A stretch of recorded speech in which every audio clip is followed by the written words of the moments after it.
ஏம்மா இன்னைக்கு பார்த்தீங்கன்னா, இன்னைக்கு ரொம்ப வேலை எல்லாமே ரொம்ப ஸ்லோ தான். ரொம்ப காலையிலேயே எப்பவும் சோறு பொங்குவேன். ஆனால் இன்றைக்கி பார்த்தீங்கன்னா மத்தியானம் தான் சோறு பொங்கியிருக்கு. அதுக்கப்புறம் நேற்று அன்றைக்கி வெள்ளிக்கிழமை கடைக்கு போகும்போது பார்த்தீங்கன்னா நிறையா பொருள் வாங்கலை. ஏன்னா நான் கிளம்பி போனது லேட்டு. ஒரு சில கடைகள் சீக்கிரமாக அடைச்சிருவாங்க. அந்த மாதிரி கடைகள்லாம் வந்து நம்ம பகலில் போனால் தான் வாங்க முடியும், இருட்டில் போனால் வாங்க முடியாது. அந்த மாதிரி இருக்கும். அதே மாதிரி இந்த மாதிரி கடைகள்லாம் வாங்கலை அன்றைக்கி வெள்ளிக்கிழமை. அதனால் இன்றைக்கி சரி சோத்தெல்லாம் பொங்கிட்டு கடைன்னு முதல்ல இந்த வேலையை முடிச்சிருவோம், இல்லைன்னா வேலைக்கு ஆகாது.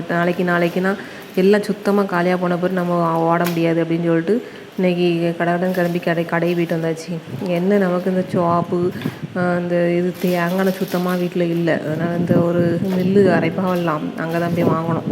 அம்மா தேங்காய் ரேட்டு என்ன ரேட்டு தெரியுமா? ரேட்டை சொன்னால் குறைச்சிக்கிட்டு தான் எல்லோரும்.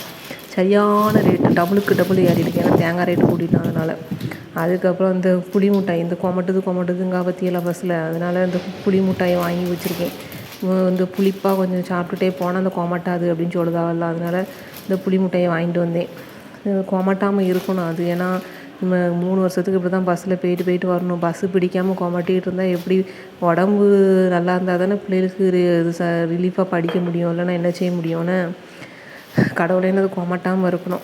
நமக்கு உடம்பு நல்லா இருந்தால் தான் மனசு ரிலாக்ஸாக இருக்கும். மனசு ரிலாக்ஸாக இருந்தால் தான் மண்டையில் மூளை வேலை செய்யும். அப்படிங்கும்போது உடம்பே சரியில்லைன்னா வேலைக்கு ஆகாது. அடுத்த ஸ்டெப்பு நம்ம போகவே முடியாது. அதுக்கு தான் சரி ஏதோ ஒன்று சரி பண்ணால் சரி தான். ஏன்னா ஆஸ்பத்திரி போனாலும் வேலைக்கு ஆகாது. ஏன்னா டெய்லி பஸ்ஸில் போக வேண்டியிருக்கலாம்.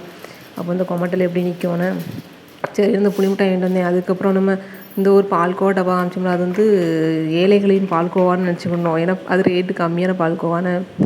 அதுக்கப்புறம் இன்றைக்கி நைட் ஆகிட்டு, பகல் ஃபுல்லாக சோத்தை போட்டு சாப்பிட்டாச்சுல. நைட்டு வந்து இட்லியை வச்சு வச்சுருக்கு. இது கடைசி மாவுலாம் சுத்தமாக காலி பண்ணியாச்சு. எல்லா மாவையும் அன்றைக்கி அரையும் குறையுமா கிரைண்டர் ரிப்பேர்லாம் வச்சோம்லாம், அந்த மாவு எல்லாமே காலி. இப்போ வந்து சிக்கன் குழம்பு கொஞ்சோண்டு சாம்பார் இது எல்லாத்தையும் காலி பண்ணோம்னா நாளைக்கு ஃப்ரெஷ்ஷாக மாவு அரைக்கணும். நாளைக்கு வந்து புது விதமாக இன்னொரு தோசைக்கு மாவு அரைக்கணும்னு நினச்சிருக்கேன். அது என்னன்னு நாளைக்கு சொல்லுது. ஏன்னா இன்றைக்கே சொல்லிட்டா அப்புறம் நாளைக்கும் இன்றைக்கும் ஒரே வீடியோ மாதிரி இருக்கும்லாம். சரியா?